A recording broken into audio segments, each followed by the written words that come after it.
SEC registration does not constitute nor endorse of the firm, nor does it indicate that the advisor has attained a particular level of skill nor ability. Investing involves risk of loss. Insurance, consulting, and education services offered through Diamond Life Planning is a separate and unaffiliated entity from Simplicity Wealth. This information is provided as a general information and is not intended to be specific financial guidance. Before you make any decisions regarding your personal financial situation, you should consult a financial or tax professional to discuss your individual circumstances and objectives. Welcome to the Rock My Finances show on K4HD Radio and Talk4 TV, where we put the fun in finance. Join Powerhouse Jennifer Jose, CDFA, CMC, and Private Wealth Advisor, as she collaborates with you to create clarity, control, and confidence with your money, your way. It's not about the zeros, so what is it all about? Let's find out. Now here's your host and weekly friend, Jennifer Jose. Welcome back, y'all, to Rock My Finances. I just love this podcast. I'm having such a good time. Thank you so much for showing up, downloading, sharing, all that great stuff that you do. And I really hope this is helping you. Okay, this is a great series, the 7 money wounds. Okay, this is so good. And we're going to be talking about wound number 2. The first wound that we already talked about, what was it? Let me think. Scarcity was our first wound. Okay, this is our second one. So make sure to go back and watch all seven episodes. So this one is the shame wound. Why you feel like you're bad with money. If you've ever caught yourself saying, I'm just terrible with money, or I know nothing, or I just don't even like it, so I stay away from it. Maybe you've accumulated some debt even, or maybe you actually made an investment that didn't work out. Maybe you filed for bankruptcy even, spent more than you should have at a certain time in your life, or avoided your finances altogether. I call that the ostrich. They pull the blanket over their head. They're not even going to look at it. They'd open up their statements. They have maybe old 401ks all over the place, and they have no idea where they're at. They have no idea how much they're spending, how much they're bringing in, how much they're saving. They're just kind of willy-nilly in it all because they don't want to look at anything. Maybe you've looked at your accounts and you immediately feel embarrassed or guilty, or you just feel ashamed that you don't have enough. If you've ever felt that way, I want you to know you are absolutely not alone. Today, we're talking about the second money wound, shame.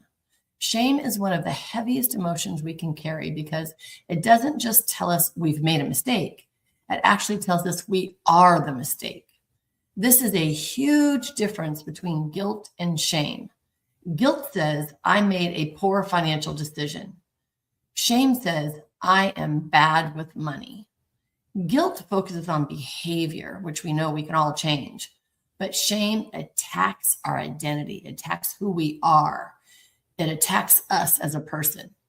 That difference really does matter because when we believe something is wrong with who we are, we often stop believing that we can do anything about it or that we can actually change it or fix it. So we actually give up before we've even started. So where does financial shame come from? For many people, it's taught in childhood. Many of our parents constantly criticized our spending. Maybe they fought about money and then they blamed each other. Maybe you were compared to a sibling and considered more responsible. Maybe you even heard comments like, you'll never be good with money, or money just slips through your fingers. Children believe that repeatedly told, especially by people they love. They believe it. So it could even be comparing you to your sibling about sports or grades, and we attach that to money. So we feel that if our sibling is better at us at one thing, that they're better at us than everything. And then we just start feeling shame. So for others, shame develops later in life. It may come after a divorce or a foreclosure, or maybe losing a business or filing for bankruptcy, maybe even creating overwhelming debt and then taking years to get out of debt, or maybe still in debt today. Maybe making a bad investment that didn't really work out. It could be buying a house that we had to foreclose in the good old 2008, 9, and 10 issues. One painful experience becomes the lens at which you see yourself through. Instead of saying, I made a huge mistake. I shouldn't have bought that house at the high of the market and then lost it in 2010. Instead of putting facts to it and stating that I just made a mistake, it's, I'm a total failure. I made the stupidest choice. I bought a house at the highest. I lost it. I am just really no good at picking real estate, no good at money. Like, turn it inwards of I am a failure. The problem with shame is that it keeps us stuck. So we can't get out of it. We have to heal it, look at it, and get rid of it in order to move on. And then shame gets insidious, right? Like, it starts growing and it attaches to other areas of our life. So think about it. If you truly believe you are bad with money, would you be excited to look at your bank account? Would you be excited to talk to an advisor? No, probably not, right? Would you want to even meet anybody new in your life and talk about money? Probably not. Would you enjoy creating a spending plan like I have my clients do, or a money story, or reviewing your investments? Probably not. So shame causes us to avoid the very things that could help us heal. So shame causes us to keep silent, isolated, and quiet. And for me, as a money coach or a financial advisor, I need conversation. I need to get to know you and your situation. Well, shame normally is going to hold you back from me.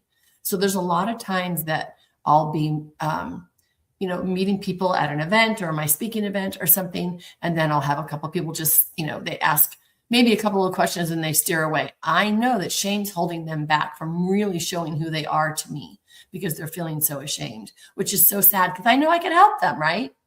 So shame causes us to avoid everything. We don't open our bills.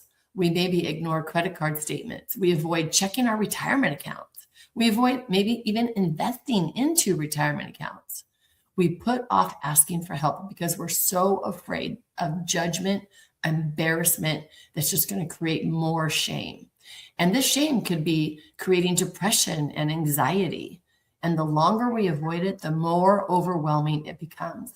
I've worked with many people over the years, and I can tell you this: the people who build financial confidence aren't the ones who never make mistakes. I can tell you that from experience. Most of us always make mistakes like it's a thing, right? They're the ones who stop allowing their mistakes to define them. That's how you build confidence, and that's how you build awareness and heal the past. Every successful investor has experienced losses. I promise you. Every successful person with their financial world has made mistakes. I promise you. I've never met anyone that has not made mistakes. So we can just take that off the table. Every successful business owner has made bad decisions.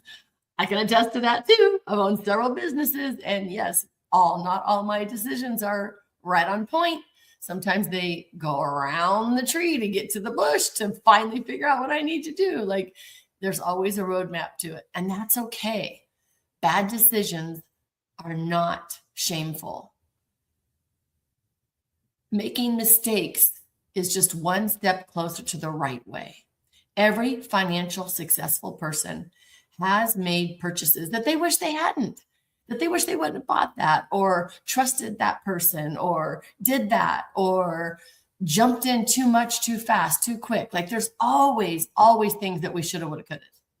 The difference and the key that I've learned from all these experiences, instead of building an identity around the mistakes and the bad choices, the one most powerful tool you can ever do is understand that it's not our identity. It was just a short-lived experience, period. It's an experience instead of an identity. I hope that makes sense. One of the most powerful financial tools that you'll ever have is not necessarily an investment account or even a retirement plan, which is, I can do everything, right? I like everything. It is the most powerful tool is self-compassion. Self-compassion comes from self-awareness. Number one on my list of anything that everyone should do, self-awareness. And then we have compassion for ourselves. This doesn't mean making excuses, doesn't mean lying to ourselves. It just means speaking to yourself the same kindness that you would one of your really good friends or maybe your children. your best friend came to you and said, I made a terrible financial mistake, you probably wouldn't respond by saying, you're hopeless, you're really bad with money, you're never going to figure this out. You're not going to say that. You'd encourage them. You'd remind them that they're capable of learning. You remind them that you can help them make a plan and that you can offer yourself as some grace during this time. Like, it is okay to love ourselves during these times. Okay, here's your first exercise. You ready? Take out your money journal. I know you have it handy, and write down the financial mistake that you've been carrying around the longest. Don't write it down to punish yourself or to relive it. We're just writing it down so that we can look at it honestly. Okay? So we're going to write down 3 questions. What happened? What did I learn from that? And how is this experience making me stronger and wiser? We're not looking for perfection. We're just looking for growth. We're just looking for learning how we can do it better next time. Your second exercise today is to pay attention to your self-talk this week. Every time we hear ourselves with, I'm bad with money, I never get ahead, I don't know what I'm doing, I'm just not good at finances, stop yourself. Ask yourself, is this a fact or is this shame talking? Then replace the statement with something true. I'm learning to make better financial decisions. I've made mistakes and I'm growing from my mistakes. Does that make sense? My past doesn't determine my future. Oh my goodness, right? It just doesn't. The goal isn't to pretend like everything is perfect. The goal is to actually stop speaking to yourself a way that keeps you stuck. You could do this about money, relationships, health, everything. I'm on the right track to my goal weight. I am releasing all the extra pounds that I want to shed, instead of I'm perfect in my health and body right now. We're always usually on the road to recovery, right? So just know I'm on my road. I'm on my road and I'm doing the next best step to get me there. Okay, another exercise is to separate your identity from the actual experiences. So take out a blank piece of paper in your money journal, draw a line down the middle, and on one side, we're going to say what I have done, and on the other side, we're going to say who I am. So on the left side, what I've done, the right side, who I am. So under what I've done, write down the financial mistakes that you've made. Maybe it's debt, overspending, failed business, losing a home. I lost a couple during 2010. I had some rentals. Avoiding your finances, avoiding your financial advisor, not having a plan, not having a financial advisor, not looking at your past experiences before. Those are everything that you've done, right? Then on the right-hand side, we're going to write who I am. And it might not have anything to do with money. I am kind. I am resilient. I am loving. I am generous. I am determined. I am intelligent. I am hardworking. I'm compassionate. I'm honest. Notice something. Your financial mistakes belong in one column.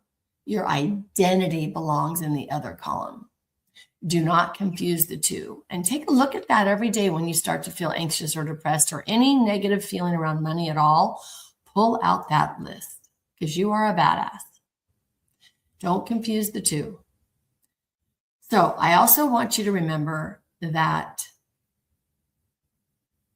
this is going to stay with you for a really long time. This is how we heal our past. Your past explains your financial behaviors. It does not define your financial potential. You are not your debt. So if you have credit card debt right now, mortgage debt, you might even have a personal loan debt. If you have any of that debt right now, you are not your debt. Your abilities to get out of the debt could be very fun. You could be attracting someone new in your life that's going to just give you the best business opportunity you've ever seen. As long as we can stay in the right frame of mind, we attract the things that can help us get out of the bad feelings. So we don't want to stay stuck in that hole with the bad feelings. We want to come out to, hey, I'm great. I'm smart. I'm intelligent. I'm kind. I'm open to opportunities. I'm open to new people to show me a better way. I don't know it all, and I love my road that I'm going to learn. Like, that's great. You are also not your credit score. Boy, my credit score has gone up and down throughout my life, being a business owner and commission only and single mom and widowed and divorced and yada, yada, yada, yada, right? So I could never be attached to my credit score. I would feel like crap most of the time. So you are not your credit score. We all know how to make our credit better. And really, our credit score is to buy something and to get a better loan for it. Car, house, credit cards. If you're not going to do any of that, then who cares what the credit score is? It's not who you are. Sometimes you need it for a rental property, to rent a house, rent an apartment, rent your place, get a loan for your car, whatever. That's great. And they're very useful. And it is one tool, just one tool around money that gives the creditors an idea of who you might be. Doesn't mean anything of who you actually are. I hope that makes sense. You are not your bankruptcy. If you have filed bankruptcy before, I have actually introduced that to clients. It was the smartest thing that they could have done in the position that they were at. And with my coaching and their financial plan, they're never going to be in that position again, ever. So you are not your bankruptcy. You are not your failed investment. If you purchased a stock and it went awry, or you trusted an advisor and you didn't stay up on it, didn't know what was happening, didn't get out, whatever it might be, your failed investment. I met a gal that actually gave some guy, we all say some guy, right?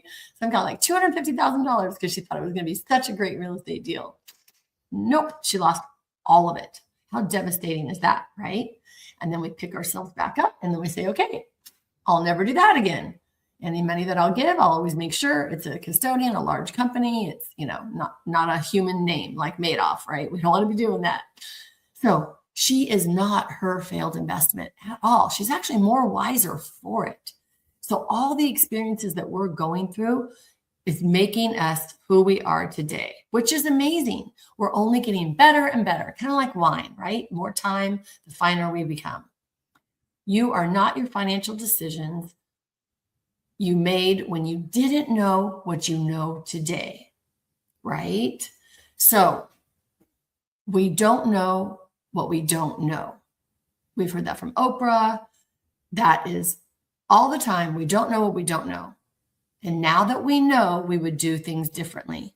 And that's wonderful. And that is going to be for the rest of our life. Healing the shame wound begins the moment you stop asking, what's wrong with me? And start asking, what can I learn from this experience? Give yourself some kindness, give yourself some grace, give yourself some love. Because shame keeps us looking backwards. A lot of times therapy will keep us stuck. I love therapy. I love my therapist. I love clients that are therapists. Love it, love it, love it. Saved my life. And at the same time, I also like to intertwine coaching, because coaching looks forward. Therapy looks backward. And so I really like looking forward to say, okay, I did that in the past. I know where that came from. And now how do I integrate that into who I want to be moving forward? And shame is stuck in the back. It's stuck in our past. It's stuck. We don't want to keep revisiting shame. Once we've done it, we understand where it came from. We're going to move on. I hope that makes sense. Growth invites us to look forward. And every healthy financial decision you make today is another step toward becoming the person you've always been capable of becoming. I'm so glad that you were here for today.